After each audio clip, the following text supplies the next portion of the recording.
Oke Bapak Ibu, kita mulai saja. Assalamualaikum warahmatullahi wabarakatuh. Waalaikumsalam warahmatullahi wabarakatuh. Waalaikumsalam warahmatullahi wabarakatuh.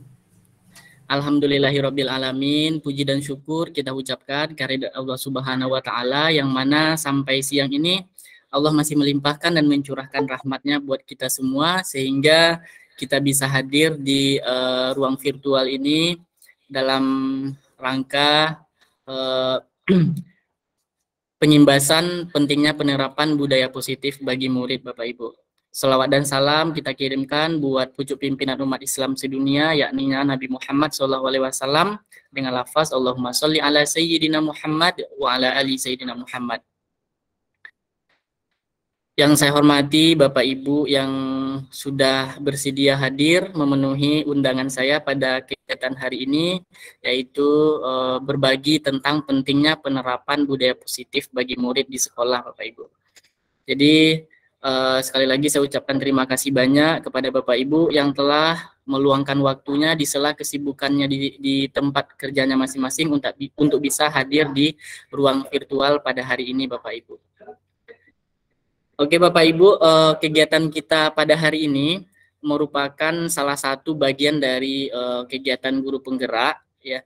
Kebetulan saya juga sebagai guru penggerak jalur rekognisi Bapak Ibu. Jadi saya harus memberikan atau berbagi kepada rekan-rekan tentang budaya positif di sekolah Bapak Ibu.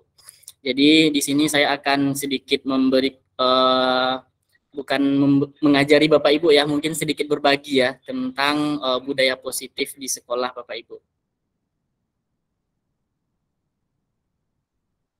Oke Bapak Ibu, sebelum kita memulai kegiatan kita pada hari ini, marilah kita berdoa. Semoga kegiatan kita ini bisa berjalan dengan lancar dari awal sampai akhir nanti hendaknya Bapak Ibu. Berdoa dimulai.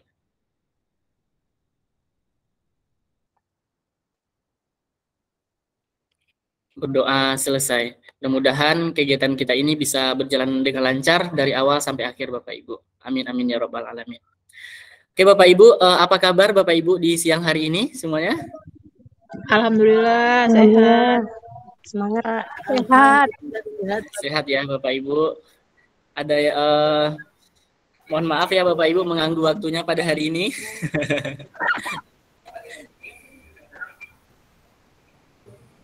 Oke, sekarang kita langsung saja ke materinya, Bapak Ibu.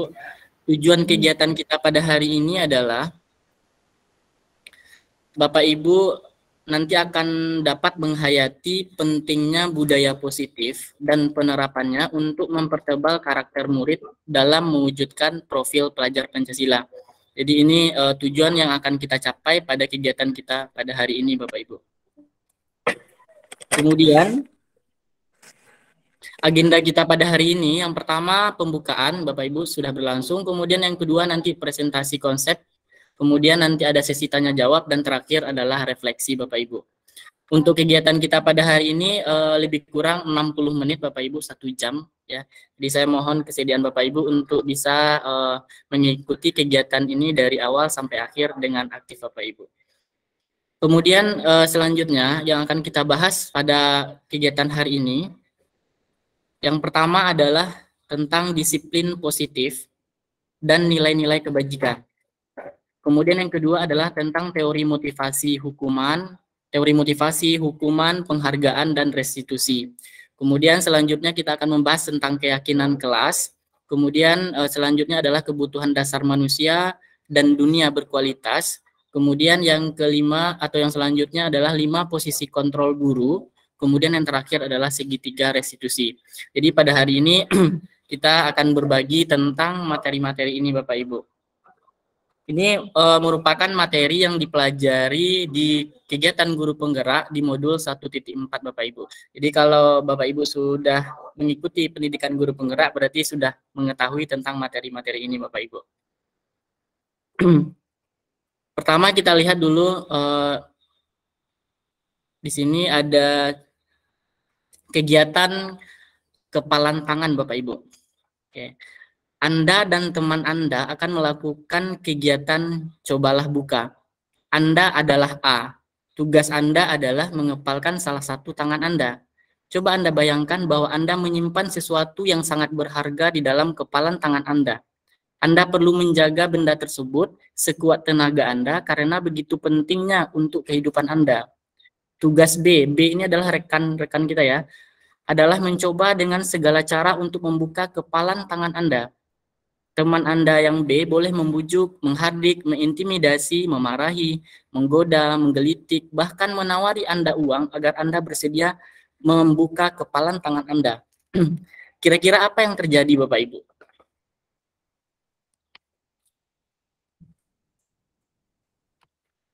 Oke, kira-kira apakah siapakah yang memegang kontrol atau kendali ketika kita mengepalkan tangan tersebut Bapak Ibu? Apakah kita atau rekan kita Bapak Ibu?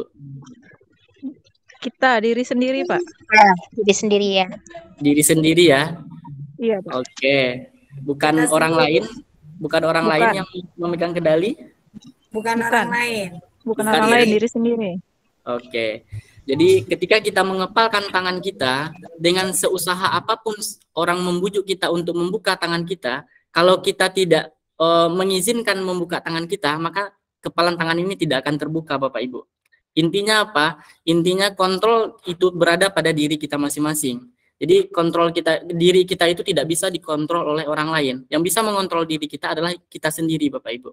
Jadi logikanya ke sana Bapak Ibu. Jadi ketika kita mengepalkan tangan, bagaimanapun orang mengajak kita, mengintimidasi kita untuk membuka kepalan tangan kita, tetapi kita tidak mau ya, otomatis kepalan tangan ini tidak akan terbuka. Oke, itu tentang posisi kontrol Bapak Ibu. Kemudian perubahan paradigma ke teori kontrol, teori kontrol.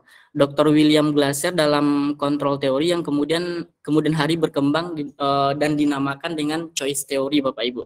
Jadi di sini ada 4 ya, ada 4 tentang teori kontrol ini. Yang pertama,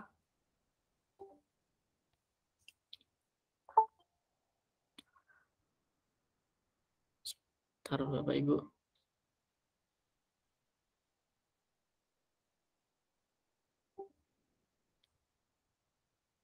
Oke, yang pertama, ilusi guru mengontrol siswa. Pada dasarnya, kita tidak bisa memaksa murid untuk berbuat sesuatu, Bapak Ibu. Ini berkaitan dengan yang tadi. Jadi, kepalan tangan tadi, misalkan kita sebagai seorang guru, kita tidak bisa mengontrol murid kita untuk melakukan sesuatu jika murid tersebut tidak mau melakukannya, Pak Ibu. Jadi, intinya itu berada di murid. Dengan apapun kita memaksa mengontrol murid untuk melakukan sesuatu, kalau dalam dirinya dia memilih untuk tidak melakukan, maka itu tidak akan terlaksana Bapak Ibu. Itu yang pertama. Kemudian yang kedua adalah ilusi bahwa semua penguatan positif, efektif, dan bermanfaat. Penguatan atau bujukan itu adalah bentuk-bentuk kontrol Bapak Ibu. Jadi bujukan, ajakan itu adalah bentuk kontrol. Segala usaha untuk mempengaruhi murid agar mengulangi suatu perilaku tertentu adalah suatu usaha untuk mengontrol murid tersebut. Tetapi suatu saat ketika murid kita menyadari itu adalah bujukan yang tidak menguntungkan bagi dia, maka dia tidak akan melakukannya atau dia akan menolak untuk melakukan tersebut Bapak Ibu.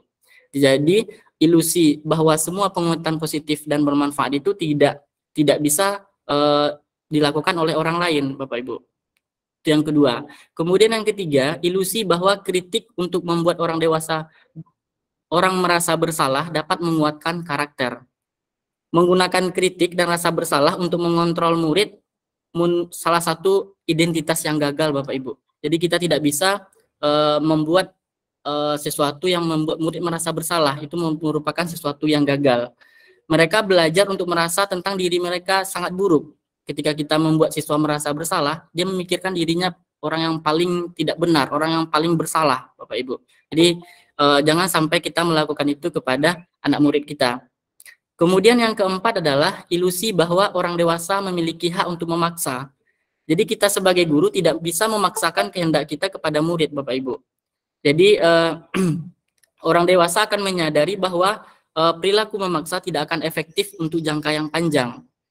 Dan sebuah hubungan permusuhan akan terbentuk ketika kita memaksa seseorang. Jadi ketika kita memaksa misalkan murid kita, maka nanti suatu saat ketika siswanya tidak senang ketika kita paksa, mereka akan memunculkan rasa permusuhan dengan kita, Bapak Ibu. Ya, ini tentang teori kontrol.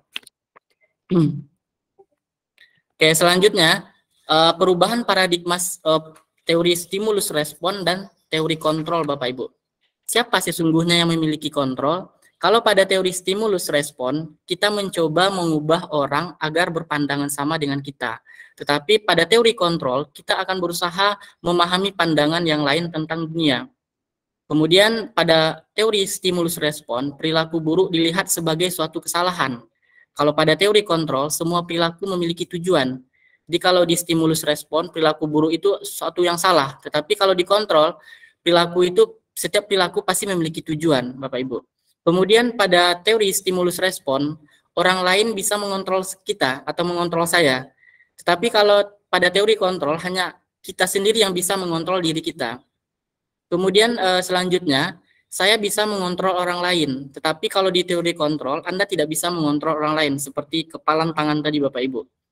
Kemudian selanjutnya, pemaksaan pada saat bujukan gagal. Jadi ketika kita pada teori stimulus respon, ketika bujukan kita gagal, kita akan melakukan pemaksaan. Tetapi kalau pada teori kontrol, kita akan berkolaborasi dan berkonsensus untuk menciptakan pilihan-pilihan baru. Kemudian yang terakhir, kalau di stimulus respon itu adalah modelnya berpikir menang kalah. Tetapi kalau di teori kontrol itu berpikir menang-menang, Bapak Ibu. Oke, selanjutnya, disiplin positif dan nilai-nilai kebajikan universal. Bapak Ibu, Bapak pendidikan kita, Ki Hajar Dewantara menyatakan, di mana ada kemerdekaan, disitulah harus ada disiplin yang kuat. Sungguh pun disiplin itu bersifat self-disiplin, yaitu kita sendiri yang mewajibkan kita dengan sekeras-kerasnya, tetapi itu sama saja, sebab jikalau kita tidak cakap melaksanakan atau melakukan self-disiplin, wajiblah penguasa lain mendisiplinkan kita, dan peraturan demikian itulah yang harus ada di dalam suasana yang merdeka.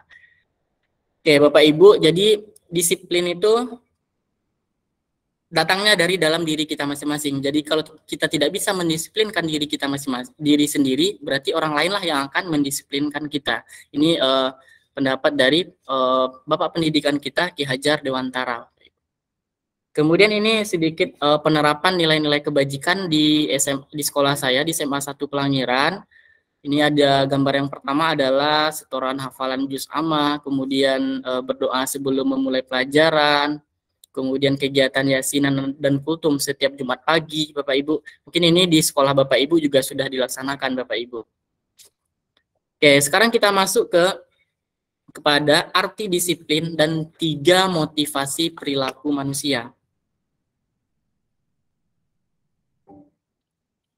Oke, sekarang kita lihat apa itu disiplin, Bapak Ibu.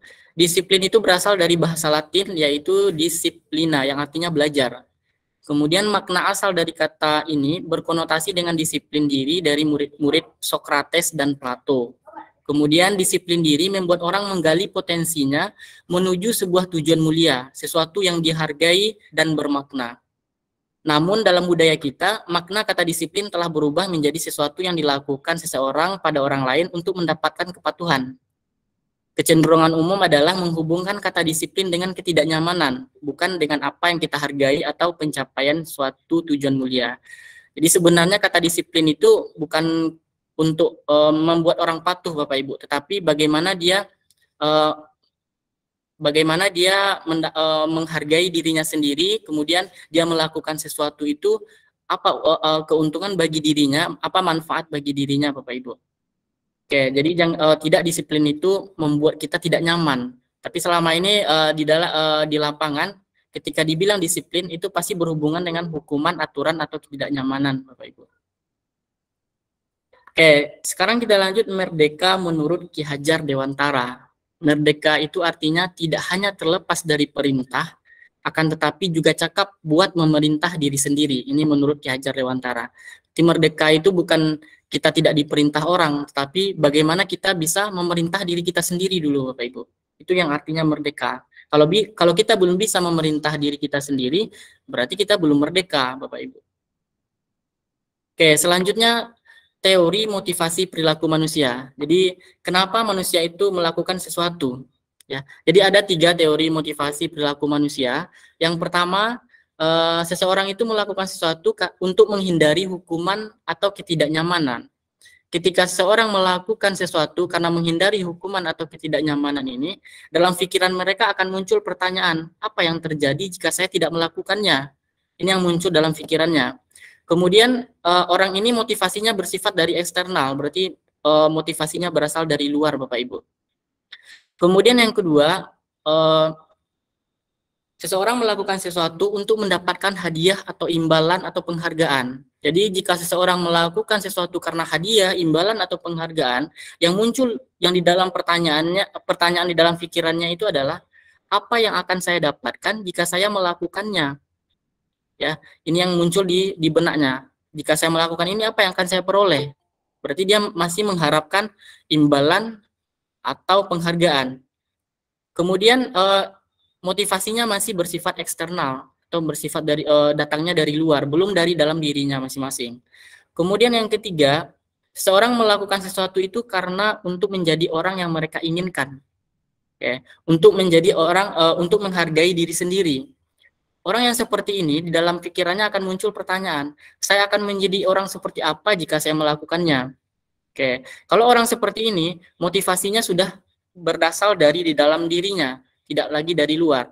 Jadi ketika kita menerapkan disiplin positif atau disiplin di dalam lingkungan kita, motivasi itu seharusnya datang dari diri siswanya, bukan dari lingkungan sekitar sekolah, tetapi dari dalam dirinya. Ketika siswa sudah memiliki motivasi internal, maka ketika dia melakukan sesuatu, dia akan memikirkan akan akibat atau keuntungan ketika dia melakukan tersebut terhadap dirinya dan orang lain, Bapak Ibu. Jadi dia melakukan sesuatu itu tidak karena terpaksa. Oke, kemudian selanjutnya, mengapa tidak peraturan saja? Mengapa harus keyakinan kelas? Tadi kita ada membahas tentang keyakinan kelas ya Bapak Ibu. Oke, kenapa tidak peraturan saja? Kenapa harus keyakinan kelas? Sekarang kita lihat 3 ilustrasi ini Bapak Ibu. Mengapa kita memiliki peraturan harus menggunakan helm bila mengendarai kendaraan roda 2? Yang pertama. Kemudian yang kedua, mengapa kita memiliki peraturan 3M menggunakan masker, mencuci tangan, menjaga jarak 1,5 meter. Kemudian yang ketiga, mengapa kita memiliki peraturan harus datang tepat waktu pada saat mengikuti pelatihan Bapak Ibu? Oke Bapak Ibu, ketiga ilustrasi ini akan mengarah kepada nilai-nilai kebajikan Bapak Ibu. Oke, contohnya yang pertama, kira-kira menurut Bapak Ibu, untuk yang pertama, mengapa kita melakukan peraturan harus menggunakan helm bila mengendarai kendaraan roda 2? Menurut Bapak Ibu, nilai kebajikan dari peraturan ini apa? Silakan Bapak Ibu tulis di kolom chat Bapak Ibu. Yang pertama, mengapa kita harus menggunakan helm bila mengendarai kendaraan roda 2? Oke. Kira-kira nilai kebajikannya apa Bapak Ibu yang terkandung di dalam itu, yang tersirat di dalam peraturan ini? Boleh dituliskan di kolom chat Bapak Ibu.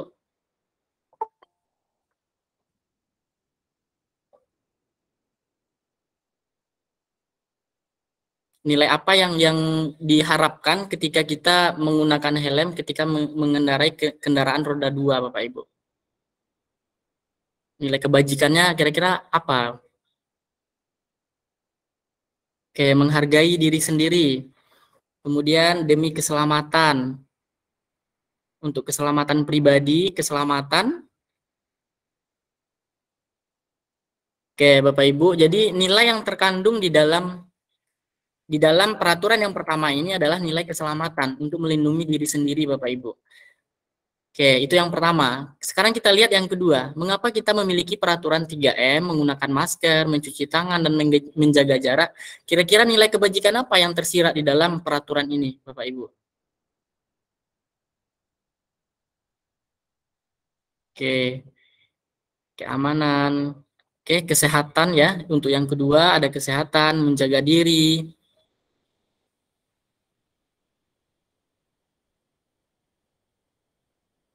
Oke. Oke, jadi untuk yang kedua itu nilai yang tersirat di dalam peraturan yang kedua itu adalah menjaga kesehatan Bapak Ibu. Oke, melindungi diri sendiri dan orang sekitar. Jadi menjaga kesehatan untuk diri kita sendiri dan juga melindungi orang di sekitar kita. Jadi nilai kebajikan itu yang tersirat atau terkandung di dalam peraturan yang kedua. Sekarang peraturan yang ketiga Bapak Ibu. Mengapa kita memiliki peraturan harus datang tepat waktu pada saat mengikuti pelatihan? Kira-kira nilai apa yang terkandung di dalam eh, peraturan yang ketiga ini Bapak Ibu?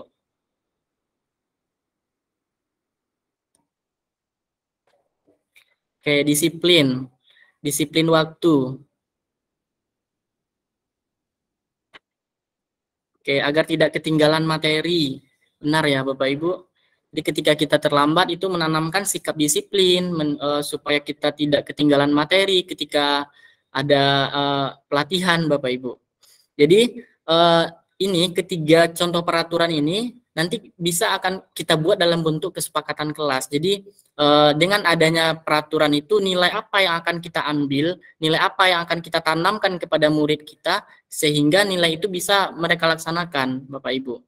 Oke. Jadi di sini untuk mendukung motivasi intrinsik kembali ke nilai-nilai atau keyakinan-keyakinan lebih menggerakkan seseorang dibandingkan mengikuti serangkaian peraturan-peraturan. Jadi lebih bagus kita membuat keyakinan daripada membuat peraturan Bapak Ibu. Oke, sekarang kita lanjut. Terima kasih Bapak Ibu sudah membuat jawaban di kolom chat. Oke. Sekarang kita lihat Bapak Ibu nilai kebajikan pada keyakinan kelas.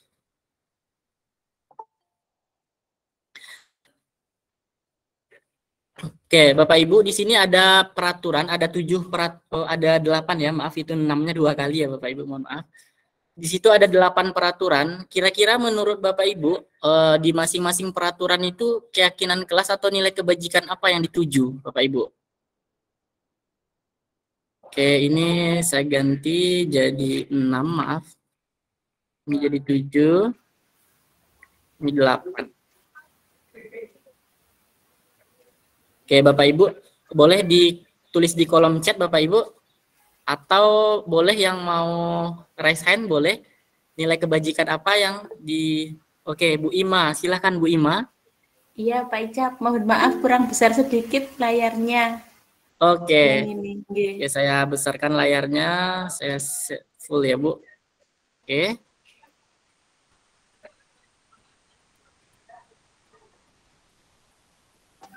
Oke, sudah Bu?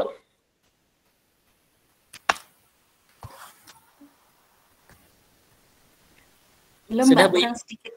kurang sedikit nggih, nggak kelihatan. Oke, bentar Bu, saya coba lagi. Bisa ya? Oke, sudah Bu Ima? Ampun, sudah nggih. Oke, siap Bu. Silakan Ibu. Lalu kembalikan buku ke tempatnya. Keyakinan yang pertama pada peraturan nomor 1, saya coba untuk selalu kembalikan buku ke tempatnya. Keyakinan kelas nilai kebajikan yang dituju adalah integritas anak. Oke, untuk yang pertama itu adalah integritas ya Ibu? Ya. Ya, yang kedua Bu, boleh lanjut nomor 2 Bu? Dilarang mengganggu orang lain adalah menghargai hak orang lain. Oke, menghargai hak orang lain. Nomor 3 Bu? Nomor 3, hadir di sekolah 15 menit sebelum pembelajaran dimulai adalah disiplin waktu. Oke, disiplin waktu yang ketiga. Boleh Bu dilanjut? Oke, sudah. Lanjut yang keempat, dicoba dilarang melakukan kekerasan. Ini saling menghormati atau saling menyayangi, hidup rukun, Pak. Oke, saling menghormati atau menghargai ya. Terima kasih. Terima kasih Bu Ima. Boleh Bapak Ibu satu orang lagi Bapak Ibu, nomor 5 sampai nomor 8 Bapak Ibu, kira-kira nilai kebajikan apa yang dituju dari peraturan tersebut Bapak Ibu? Silakan raise hand Bapak Ibu yang mau menyampaikan.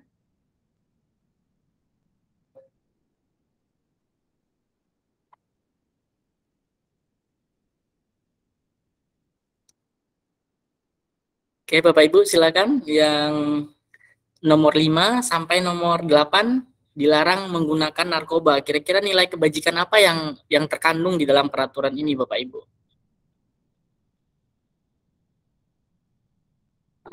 Oke, Pak Rido, silakan Pak Rido.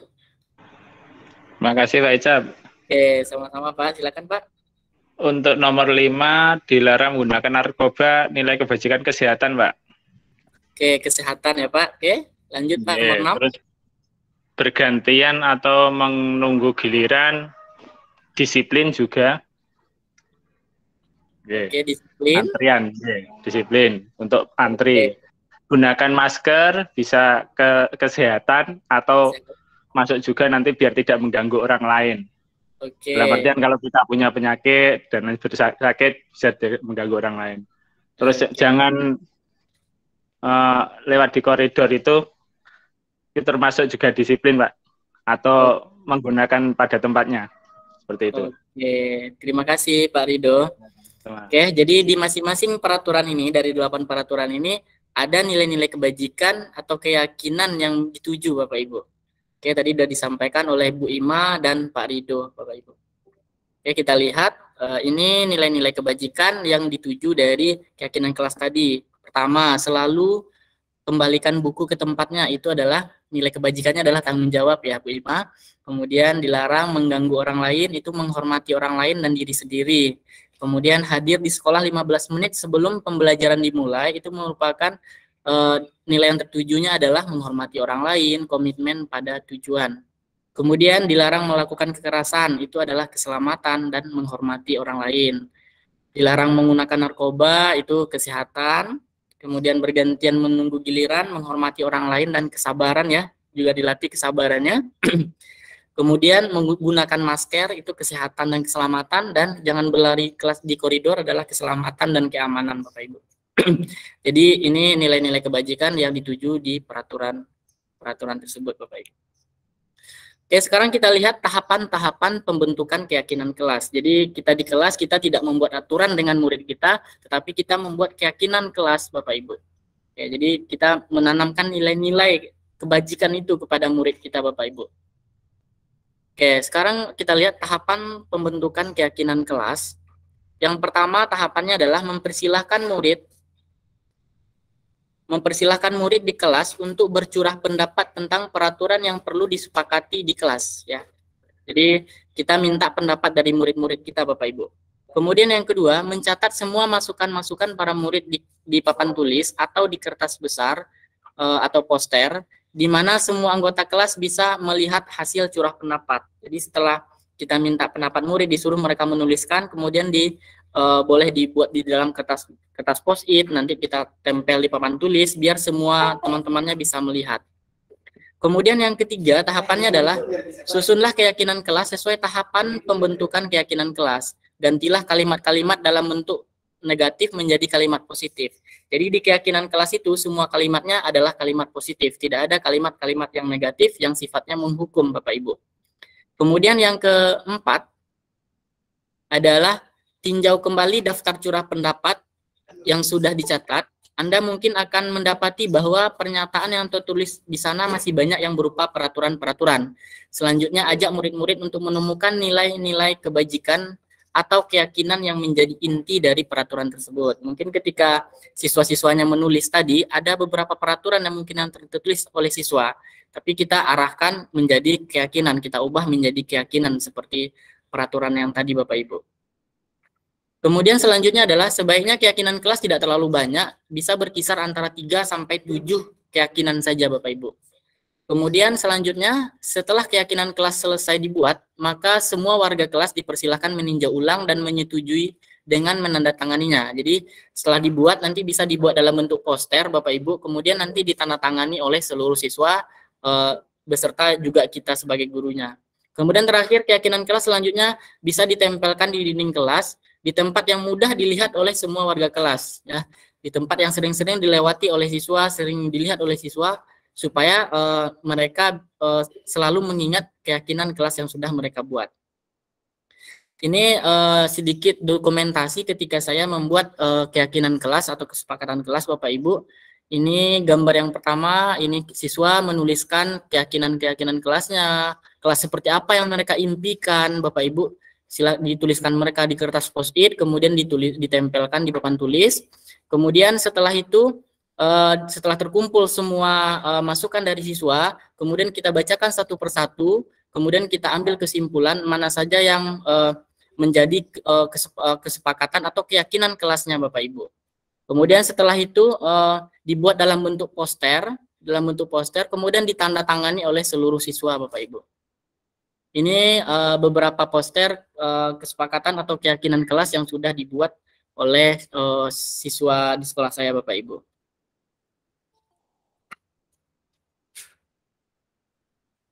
Selanjutnya kita lihat di sini, Bapak Ibu. Tadi kita membahas tentang keyakinan kelas, ya. Bagaimana jika ada pelanggaran dalam menjalankan keyakinan kelas, Bapak Ibu? Jadi ketika kita membuat keyakinan kelas, ketika ada yang melanggar, apakah kita hukum, apakah kita beri sanksi atau konsekuensi, atau kita lakukan yang namanya restitusi, Bapak Ibu. Oke, jadi ada 3 kemungkinan jika ada siswa yang melakukan pelanggaran, Bapak Ibu. Oke, jadi kita lihat dulu sebelum masuk. Apakah kita memberikan hukuman, apakah kita memberi sanksi atau restitusi, Bapak Ibu. Sekarang kita lihat perbedaan antara hukuman, sanksi atau konsekuensi dan restitusi, Bapak Ibu. Oke, kita lihat hukuman. Sesuatu yang menyakitkan harus terjadi. Jadi ketika kita memberikan hukuman akan terjadi sesuatu yang menyakitkan bagi anak murid kita. Kalau sanksi, sesuatu yang harus terjadi, tetapi kalau restitusi itu merupakan pilihan. Nanti akan kita bahas di slide selanjutnya, Bapak Ibu, tentang restitusi ini. Kemudian ketika siswa dihukum tidak nyaman untuk murid dalam waktu yang panjang, kalau hukuman. Tetapi kalau konsekuensi tidak nyamannya hanya dalam waktu pendek. Tetapi kalau restitusi menguatkan untuk murid atau anak dalam waktu jangka panjang. Jadi kalau restitusi itu menguatkan, tidak membuat tidak nyaman, Bapak Ibu. Kemudian hukuman, korban mendapatkan keadilan. Jadi korban ketika ada siswa melakukan pelanggaran terhadap siswa yang lain, kemudian siswa yang melakukan pelanggaran ini dihukum, maka siswa yang dikena tadi itu atau korbannya tadi itu mendapatkan keadilan karena yang melakukan pelanggaran tadi dihukum, Bapak Ibu. Kemudian korban bisa diabaikan. Kalau di restitusi, korban mendapatkan ganti. Kemudian di hukuman, murid atau anak akan tersakiti. Tetapi kalau di sanksi atau konsekuensi, murid dibuat tidak nyaman. Sedangkan di restitusi, murid akan mendapatkan penguatan. Kemudian di hukuman, perilaku pasif, agresif meningkat. Penguatan hanya bertahan dalam jangka pendek. Kemudian di restitusi, masalah terpecahkan. Selanjutnya, sistem tidak akan berjalan bila murid tidak takut. Jadi kalau kita memberikan hukuman, kalau muridnya tidak takut, ya sistemnya tidak akan berjalan, Bapak Ibu. Kalau kita menerapkan hukuman. Kalau kita menerapkan sanksi, memerlukan monitoring dan supervisi terus-menerus dari guru. Kalau restitusi, murid belajar bertanggung jawab untuk perilakunya. Kemudian berlaku hanya pada sebuah institusi, tidak berlanjut pada kehidupan nyata. Jadi kalau hukuman itu hanya berlaku, misalkan di sekolah, hanya di sekolah, tidak terbawa atau tertanam dalam dirinya untuk diterapkannya di lingkungan rumahnya atau di lingkungan masyarakat. Tapi kalau kita terapkan sanksi, membantu penerapan mengikuti peraturan dalam masyarakat. Berarti ini sudah diterapkan di dalam masyarakat.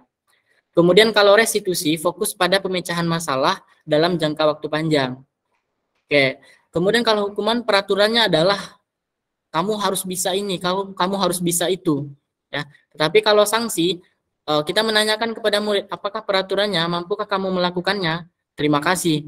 Kemudian di restitusi, apa yang kamu yakini, apa yang bisa kamu lakukan untuk memperbaiki masalah ini. Kemudian untuk hukuman, murid akan sangat membenci peraturan, Bapak Ibu. Kemudian konsekuensi, murid akan menghormati. Sedangkan di restitusi, murid atau anak menghormati dirinya. Oke, selanjutnya, hukuman itu bersifat negatif, kemudian kalau sanksi itu netral, kemudian kalau restitusi itu positif, Bapak Ibu. Oke, ini tidak saya jelaskan satu persatu, Bapak Ibu, nanti bisa Bapak Ibu baca juga untuk yang perbedaan antara sanksi dan konsekuensi ini, Bapak Ibu. Oke, sekarang kita praktek Bapak Ibu, kita coba di sini ada beberapa tindakan. Nanti apakah ketika siswa melanggarnya, apakah ini masuk ketika masuk ke dalam hukuman atau konsekuensi Bapak Ibu. Sekarang kita lihat yang pertama. Membersihkan WC karena mematahkan pensil teman Bapak Ibu. Menurut Bapak Ibu ini hukuman atau konsekuensi? Silakan ditulis di kolom chat Bapak Ibu.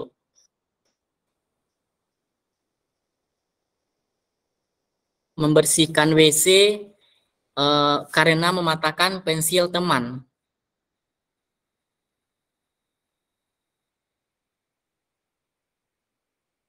Oke, kira-kira ini apakah hukuman atau konsekuensi? Boleh dituliskan di kolom chat Bapak Ibu.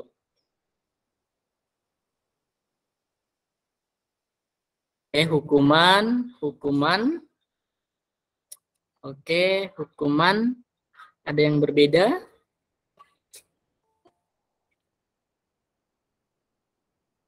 Oke, hukuman. Oke, pada umumnya ini menjawab hukuman ya Bapak Ibu. Tindakan ini membersihkan WC karena mematahkan pensil teman merupakan sesuatu hukuman. Oke, Bapak Ibu, boleh saya undang satu orang Bapak Ibu untuk menyampaikan pendapatnya kenapa ini merupakan hukuman. Silahkan Bapak Ibu, raise hand. Oke, Bu Ima, silahkan Bu Ima. Ya, terima kasih Pak Icap. Karena kalau kita lihat, ini keyakinan kelasnya atau peraturannya tidak ada sepertinya kalau mematahkan pensil teman. Sedangkan kalau kita memilih konsekuensi itu kan terencana. Apakah mematahkan pensil itu kejadian atau tindakan terencana? Kan sepertinya tidak mungkin. Jadi melihatnya seperti itu. Mengapa saya memutuskan untuk ini sebagai hukuman? Karena sepertinya tidak ada. Jika anak mematahkan pensil teman harus dihukum dengan membersihkan WC itu sepertinya tidak ada direncanakan. Jadi harusnya direstitusi. Terima kasih. Oke, terima kasih Bu Ima. Ya, benar ya. Jadi ini merupakan suatu hukuman. Karena kalau konsekuensi itu sudah terencana sebelumnya Bapak Ibu. Ya, kalau ini kan tiba-tiba saja ketika ada temannya mematahkan pensil, kemudian disuruh membersihkan WC. Ini secara tiba-tiba, secara sepihak gurunya memberikan sanksi. Makanya ini disebut dengan hukuman. Tetapi kalau konsekuensi itu terencana, sudah ada aturan sebelumnya atau ada konsekuensi yang harus dia terima ketika dia melakukan sesuatu, Bapak Ibu. Ini hukuman, tidak terencana ya, Bapak Ibu, intinya. Sekarang kita lihat yang kedua, Bapak Ibu. Di sini ada membersihkan tumpahan air di meja tulis karena tersenggol pada saat belajar. Dan satu lagi, kalau hukuman itu dia menyakiti Bapak Ibu, menyakiti dan membuat siswanya jadi kesal, ya. Ketika tadi membersihkan WC itu kan menyakiti fisik siswa ketika dia membersihkan WC, Bapak Ibu. Ya, sekarang yang kedua, tindakannya adalah membersihkan tumpahan air di meja tulis karena tersenggol pada saat belajar. Apakah ini merupakan hukuman atau konsekuensi? Oke, silakan di kolom chat Bapak Ibu. Konsekuensi. Adakah yang menuliskan hukuman Bapak Ibu? Oke, konsekuensi ya.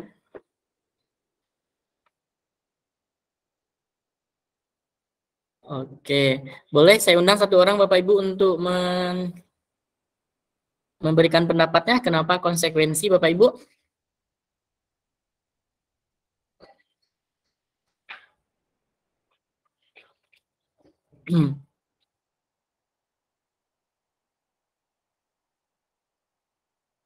Oke, kalau tidak ada, kita langsung aja ya. Ini merupakan sesuatu konsekuensi ya Bapak Ibu, karena ini membersihkan tumpahan air di meja tulis karena tersenggol pada saat belajar, itu kan tidak akan menyakiti fisik atau psikis murid ya. Itu merupakan konsekuensi dari karena dia sudah menumpahkan air, berarti dia harus membersihkannya lagi Bapak Ibu. Jadi ini merupakan suatu konsekuensi. Kemudian selanjutnya Bapak Ibu, berdiri di depan kelas sambil, maaf bukan sambal ya Bapak Ibu, sambil, ini, oke, sambil mengangkat kaki satu karena tidak bisa menjawab pertanyaan. Apakah ini hukuman atau konsekuensi, Bapak Ibu? Berdiri di depan kelas. Bu Istiqomah hukuman, Bu Pak Rido hukuman, Bu Novika hukuman, Bu Rahmania hukuman, Bu Isna ini hukuman. Oke, benar ya Bapak Ibu, ini merupakan suatu hukuman.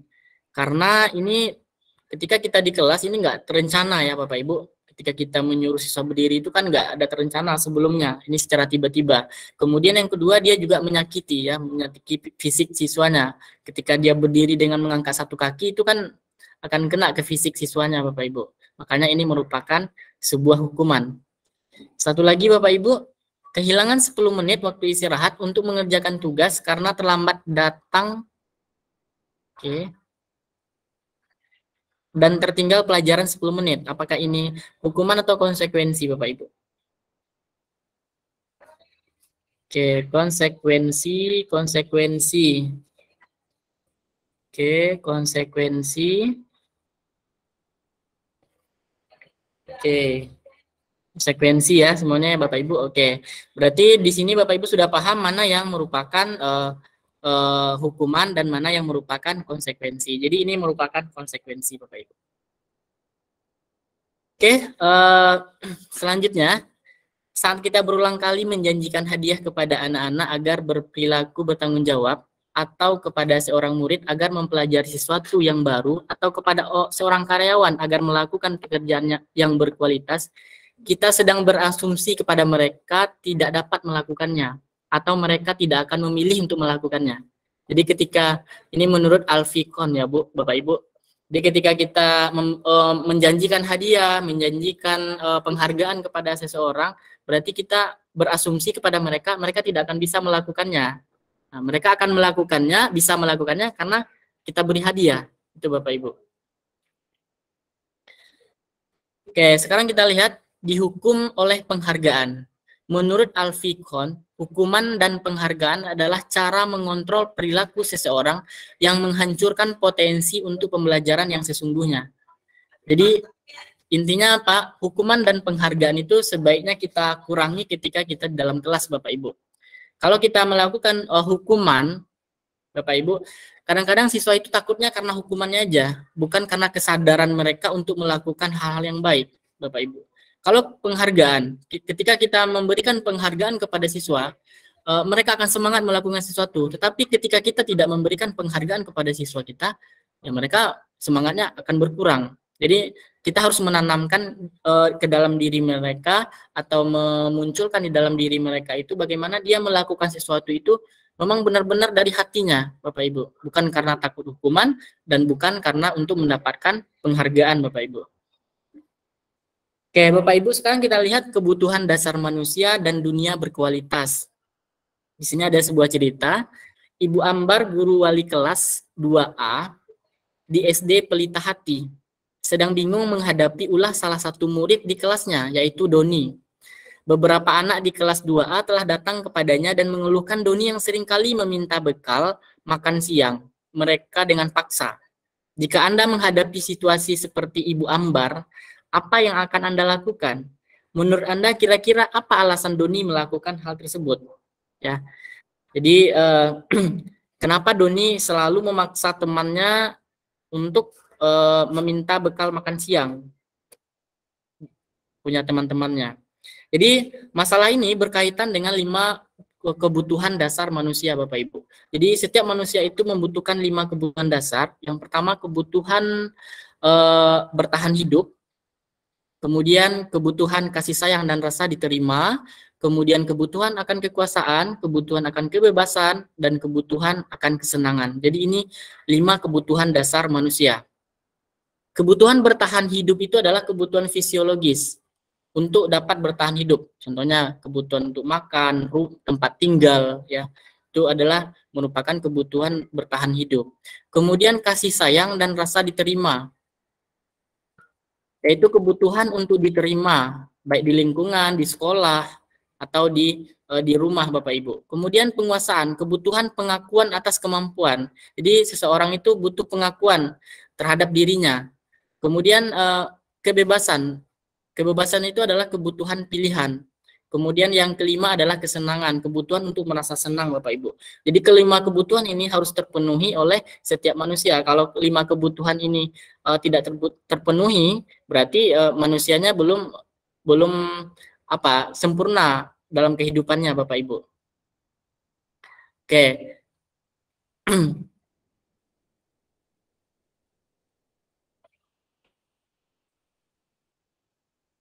Oke, sekarang kita balik ke cerita Ibu Ambar, Bapak Ibu. Kira-kira kenapa Doni melakukan ini, Bapak Ibu? Boleh dituliskan di kolom chat, Bapak Ibu.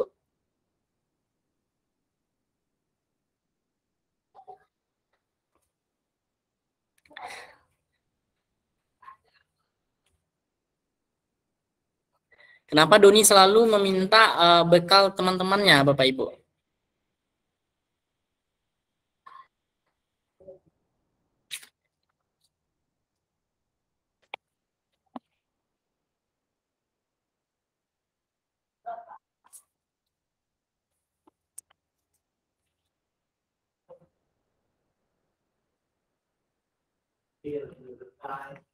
Oke, butuh kasih sayang atau ingin diterima. Dari Bu Istiqomah.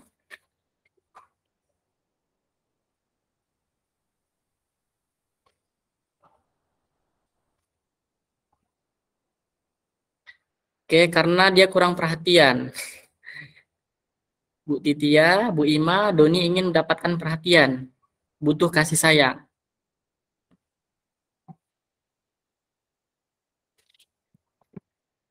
Mungkin terjadi karena kebutuhan untuk bertahan hidup, karena dia tidak dibuatkan bekal. Oke, benar ya, Bapak Ibu.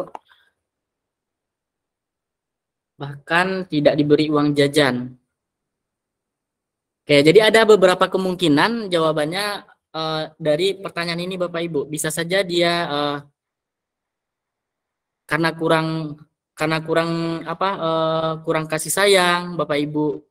Kemudian mencari perhatian, butuh pengakuan, kebebasan, dan kesenangan, Bapak Ibu. Ada juga untuk bertahan hidup, ya mungkin untuk bertahan hidup itu mungkin karena dia tidak dibekali makan dari rumah, Bapak Ibu. Berarti dia harus memenuhi kebutuhan bertahan hidupnya dengan cara dia meminta bekal ke temannya, Bapak Ibu. Oke, jadi ada kemungkinan kebutuhan Doni yang tidak terpenuhi, maka Doni melakukan hal di atas, Bapak Ibu. Oke, ini kebutuhan dasar manusia, Bapak Ibu.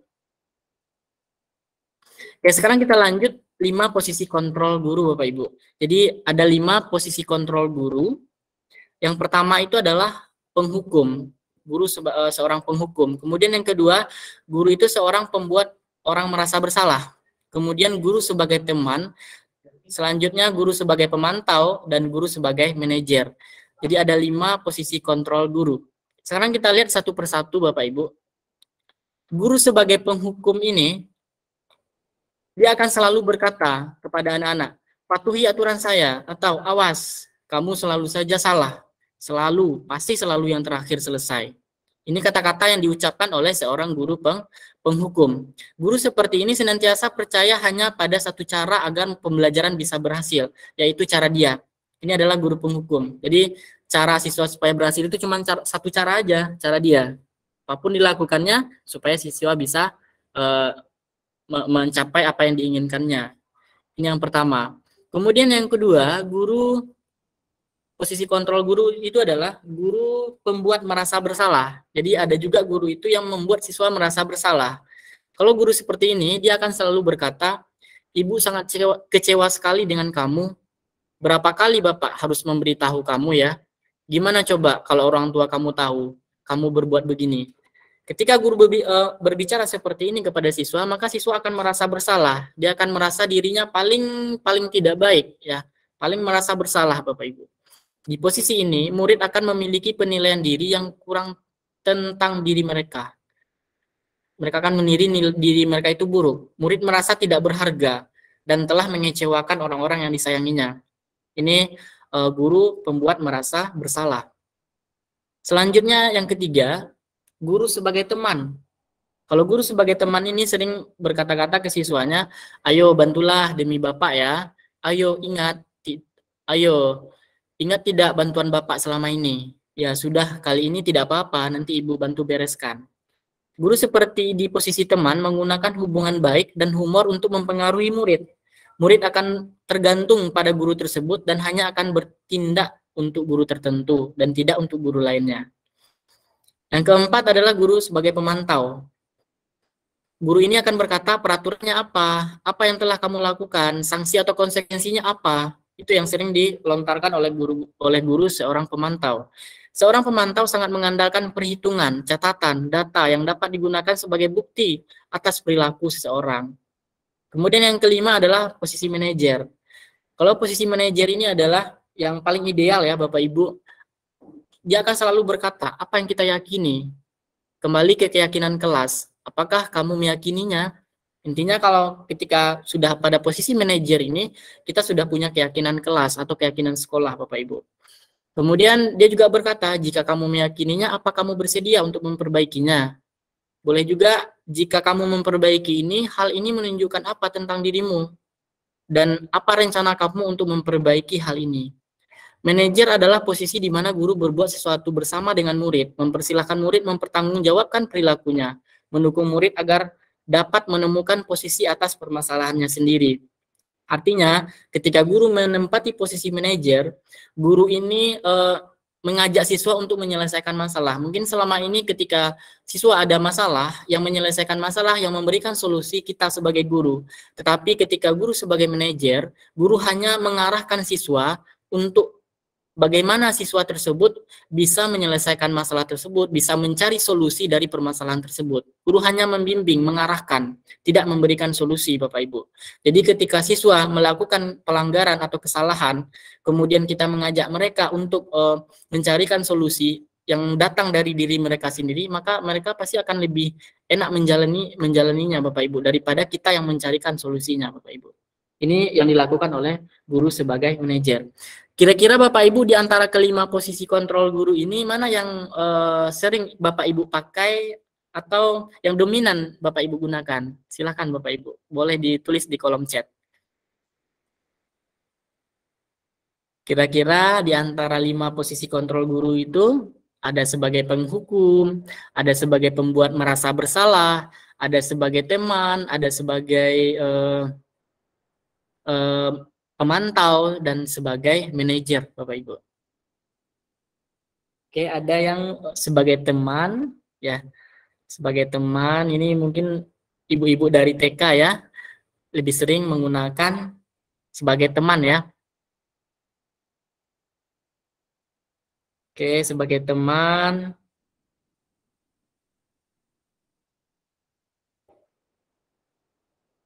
Oke.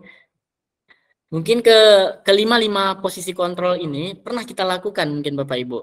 Ya, mungkin pernah kita lakukan. Ya, tetapi kita tidak dominan ke satu peran aja. Jadi untuk sekarang karena kita sudah mengetahui 5 posisi kontrol guru ini, yang paling ideal adalah posisi manajer. Bagaimana kita mencoba berubah menjadi guru pada posisi manajer Bapak Ibu. Oke. Jawabannya teman, pemantau, manajer. Manajer ada yang kombinasi, pernah kelima-limanya, dominan ke pemantau dan teman. Oke. Oke Bapak Ibu, itu 5 posisi kontrol guru Bapak Ibu. Oke, sekarang kita lihat yang terakhir materinya Bapak Ibu, segitiga restitusi. Tadi di awal kan tadi ada hukuman, ada konsekuensi, dan ada restitusi. Di antara ketiga itu, yang paling ideal itu adalah restitusi. Jadi ketika siswa melakukan sesuatu kesalahan atau pelanggaran, kita tidak memberikan hukuman dan juga tidak memberikan sanksi, tetapi kita melakukan yang namanya segitiga restitusi Bapak Ibu.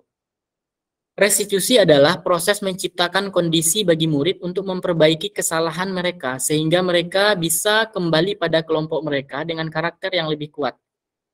Segitiga restitusi adalah 3 strategi untuk melakukan restitusi. Yang pertama, kita menstabilkan identitasnya dulu Bapak Ibu. Ya, kita stabilkan identitasnya ketika siswa ada masalah, kita panggil mereka, kemudian kita stabilkan identitasnya dengan beberapa pertanyaan, kemudian selanjutnya kita validasi tindakan mereka yang salah. Jadi kita validasi apa kesalahan-kesalahan yang mereka lakukan, apa alasan mereka melakukan itu. Kemudian terakhir kita menanyakan keyakinan. Kita balik lagi ke keyakinan kelasnya. Berarti kita sebelum menerapkan restitusi ini, kita harus membuat keyakinan kelas dulu Bapak Ibu, sehingga bisa melaksanakan restitusi ini. Oke, tahapan segitiga restitusi. Yang pertama, menstabilkan identitas. Kita semua akan kan hal terbaik yang bisa kita lakukan. Kemudian validasi tindakan yang salah. Semua perilaku pasti memiliki alasan. Jadi kita tanyakan alasan-alasan dia kenapa dia melakukan itu. Jadi ketika kita melakukan restitusi, kita tidak langsung emosi Bapak Ibu terhadap kesalahan yang dilakukan oleh siswa. Kita pancing-pancing dengan beberapa pertanyaan mengikuti langkah-langkah ini Bapak Ibu. Sampai ke yang terakhir, menanyakan keyakinan kelas. Kayak kita kembali ke keyakinan kelas. Menurut kamu keyakinan apa yang belum kamu jalankan? Oke, nanti siswa akan menjawab, oh kemarin kan dia ada buat keyakinan kelas ini, oh saya belum melaksanakan ini loh Bu gitu. Jadi kita giring mereka untuk melakukan 3 langkah-langkah ini dengan pertanyaan-pertanyaan pemandu Bapak Ibu. Ciri-ciri restitusi bukan untuk menebus kesalahan, namun untuk belajar dari kesalahan. Jadi restitusi ini belajar dari kesalahan. Kemudian akan memperbaiki hubungan. Kemudian dia berupa tawaran, bukan paksaan. Jadi kita tawarkan menurut mereka apa solusi yang harus mereka lakukan. Itu solusinya dari mereka Bapak Ibu. Bukan kita paksakan harus melaksanakan ini, harus melaksanakan ini. Kemudian restitusi menuntun untuk melihat ke dalam diri. Kemudian restitusi mencari kebutuhan dasar yang mendasari tindakan. Restitusi diri adalah cara yang paling baik untuk memperbaiki diri. Restitusi fokus pada karakter, bukan pada tindakan. Restitusi fokus pada solusi. Restitusi mengembalikan murid yang berbuat salah kepada kelompoknya. Ini ciri-ciri restitusi. Oke, ini pernah saya coba di kelas, Bapak Ibu, ada kebetulan beberapa orang siswa ketika itu terlambat masuk kelas. Kemudian saya coba tahapan restitusi ini Bapak Ibu. Pertama, saya lakukan menstabilkan identitas dengan beberapa pertanyaan.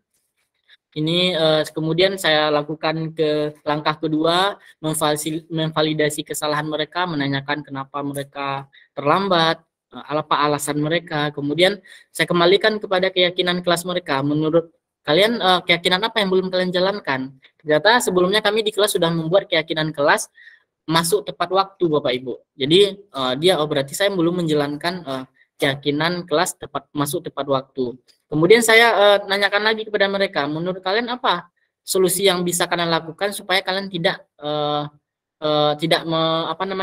tidak terlambat lagi ke sekolah. Mereka mengeluarkan ide-ide mereka, keinginan mereka, apa yang bisa mereka lakukan supaya mereka tidak terlambat lagi masuk kelas Bapak Ibu. Ini praktek restitusinya Bapak Ibu. Oke Bapak Ibu, mungkin untuk materinya sampai di sana Bapak Ibu. Kalau ada yang mau bertanya, boleh di raise hand Bapak Ibu, 2 orang saja Bapak Ibu, karena mengingat waktu kita, Bapak Ibu. Silahkan yang mau bertanya, Bu Istiqomah, silahkan Bu Istiqomah. Atas waktunya, gini tentang keyakinan kelas. Kalau di TK itu kami itu kan belum bisa melakukan itu Pak. Jadi kita yang membuat peraturan, kemudian anak-anak mengikuti apa yang sudah kita laksanakan. Jika bukan di TK itu, langkah-langkah apa yang bisa kami lakukan untuk membuat keyakinan kelas yang bisa dimaklumi oleh anak TK gitu loh Pak. Mohon ininya. Oke, terima kasih Bu Istiqomah. Ya. Ini menarik ya, karena di TK ya, kalau kita di SD, SMP, SMA, itu ketika kita meminta kepada siswa, apa menurut kalian keyakinan kelas, mereka langsung bisa menulis ya, bisa menuliskan atau bisa menyampaikan. Mungkin kalau di TK, mungkin mereka bingung, nggak tahu mereka apa itu keyakinan kelas, mau buat apa, seperti apa gitu ya. Mungkin ini kegalauan dari Bu Istiqomah, gimana untuk membuat keyakinan kelas di TK ini ya Ibu? Oke, mungkin Bapak Ibu yang dari TK ada yang punya pengalaman untuk menerapkan keyakinan kelas ini, Bapak Ibu yang dari TK, boleh berbagi dulu Bapak Ibu. yang Bapak Ibu yang dari instansi TK yang sudah pernah menerapkan keyakinan kelas di sekolahnya Bapak Ibu. Ini mungkin kendala dari Bapak Ibu yang ibu-ibu yang dari TK Bapak Ibu. Oke, Bu Af, silakan Bu Af.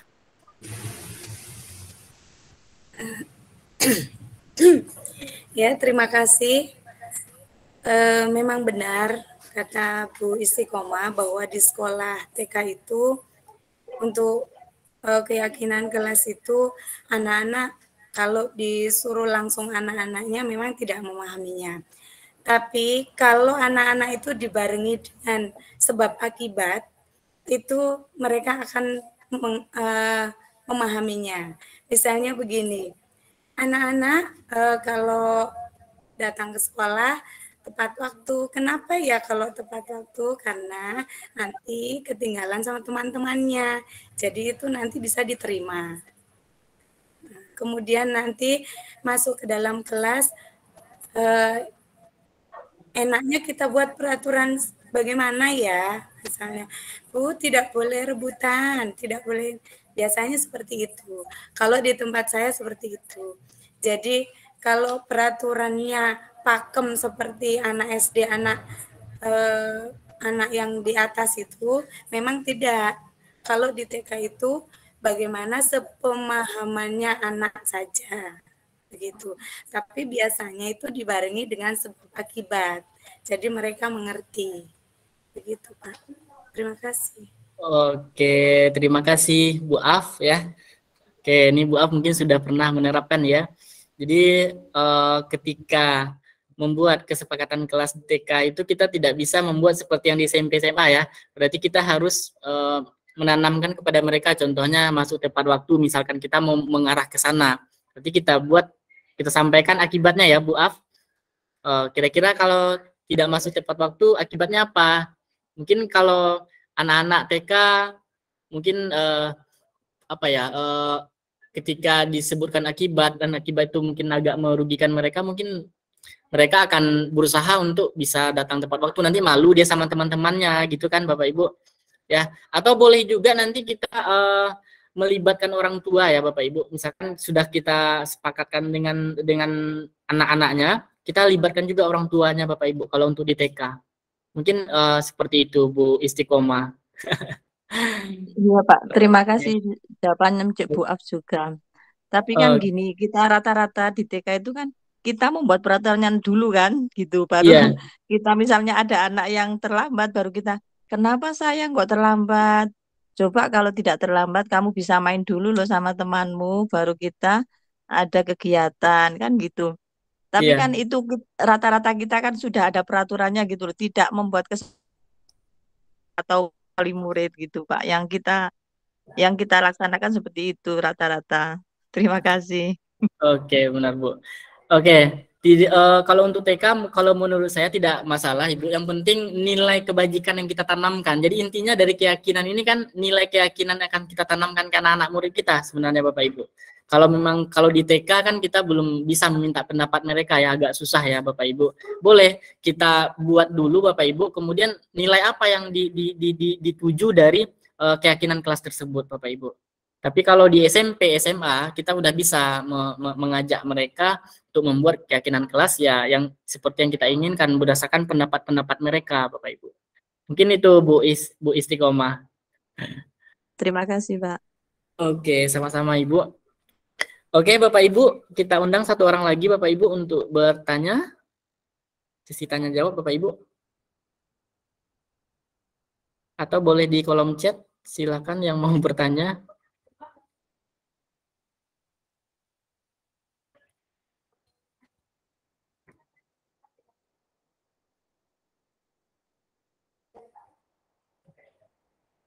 Oke Bapak Ibu, kalau tidak ada yang bertanya, kita melakukan refleksi dulu Bapak Ibu. Silakan Bapak Ibu mengisi refleksi. Saya kirimkan linknya di kolom chat, ada 3 pertanyaan Bapak Ibu. Oke, silakan Bapak Ibu diklik link yang di kolom chat dan dijawab 3 pertanyaan yang ada di Padlet tersebut Bapak Ibu. Oke, saya coba stop share.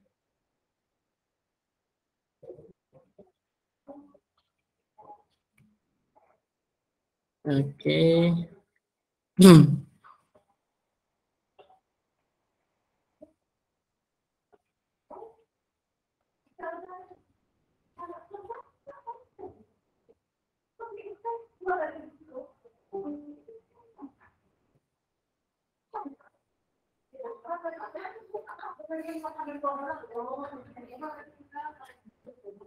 Bisa dibuka linknya Bapak Ibu?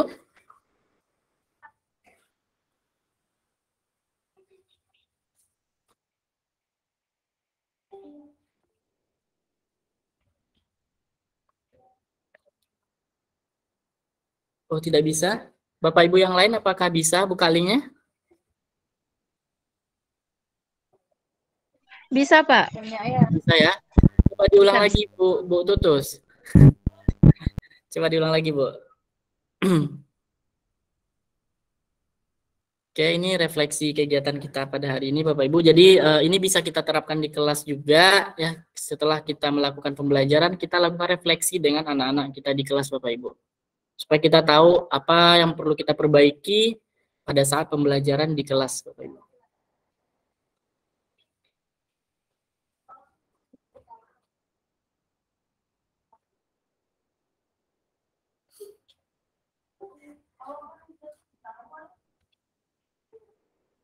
Oke, di sini sudah masuk beberapa jawaban. Yang menarik adalah keyakinan kelas, kemudian ada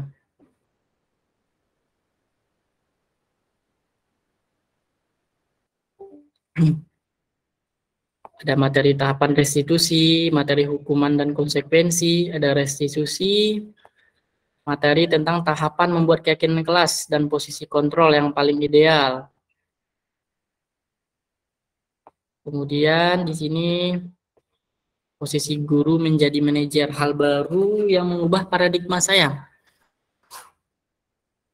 Hanya bisa sebagai posisi manajer. Berusaha menerapkan posisi manajer sebagai guru. Oke.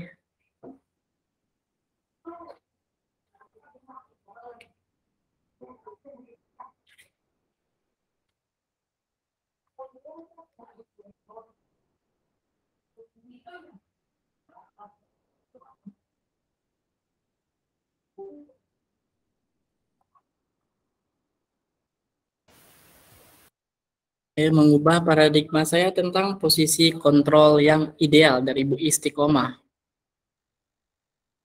Bu Rohmandari melakukan restitusi, bukan hukuman atau konsekuensi. Nah, sekali Bu. Jadi kalau bisa kita melakukan restitusi ketika siswa-siswa kita melakukan kesalahan-kesalahan atau pelanggaran-pelanggaran Bapak Ibu.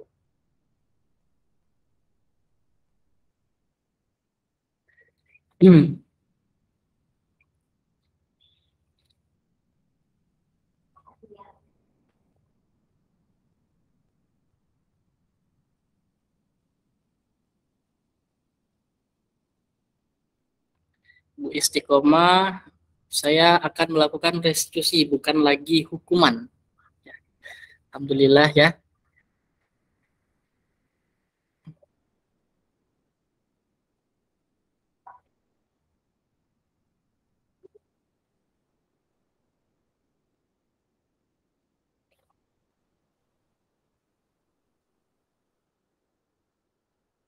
Efek dari keyakinan kelas ini lumayan bagus Bapak Ibu. Jadi ketika siswa melakukan kesalahan-kesalahan atau pelanggaran, kita balikkan lagi ke keyakinan kelas mereka. Ya, bukan ke aturan ya, keyakinan kelas. Kalian kemarin di kelas sudah meyakini apa? Misalkan ada yang terlambat, hadir tepat waktu, berarti kalian belum meyakini itu sebagai keyakinan kelas kalian gitu. Jadi ketika mereka melakukan kesalahan, kita bisa balikkan lagi ke keyakinan kelasnya. Itu. Jadi mereka merasa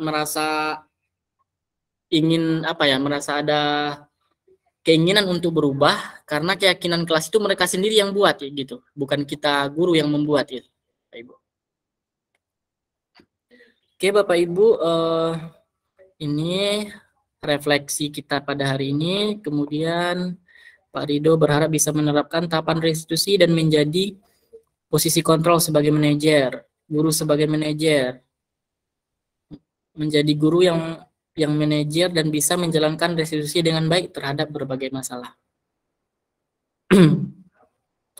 Oke Bapak Ibu, ini refleksi dari kegiatan kita pada hari ini Bapak Ibu. Alhamdulillah banyak hal-hal positif yang sudah Bapak Ibu dapatkan pada kegiatan ini berdasarkan refleksi yang sudah Bapak Ibu buat Bapak Ibu. Kemudian semoga apa yang Bapak Ibu ingin laksanakan bisa Bapak Ibu terapkan di sekolahnya Bapak Ibu. Oke Bapak Ibu, sebelum saya tutup ada yang mau ditanyakan atau mau disampaikan Bapak Ibu?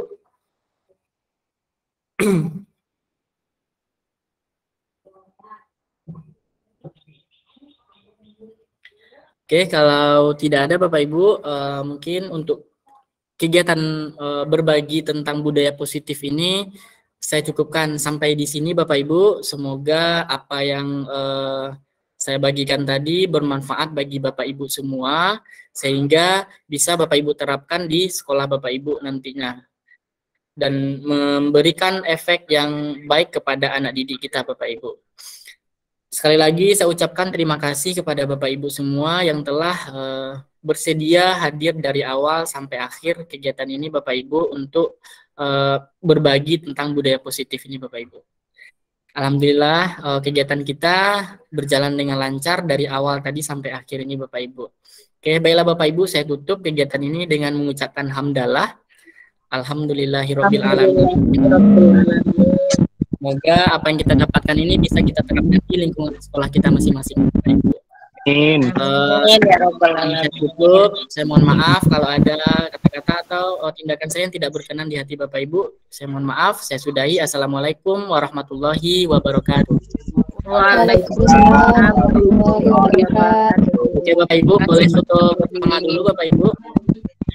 Boleh di-on-kan kameranya sebentar Bapak Ibu.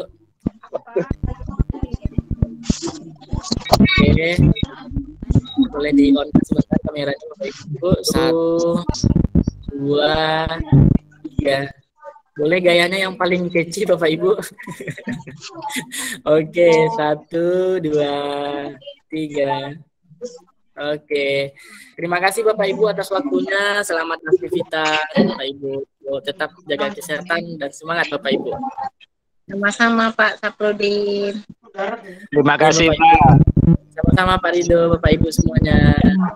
Ya, terima kasih.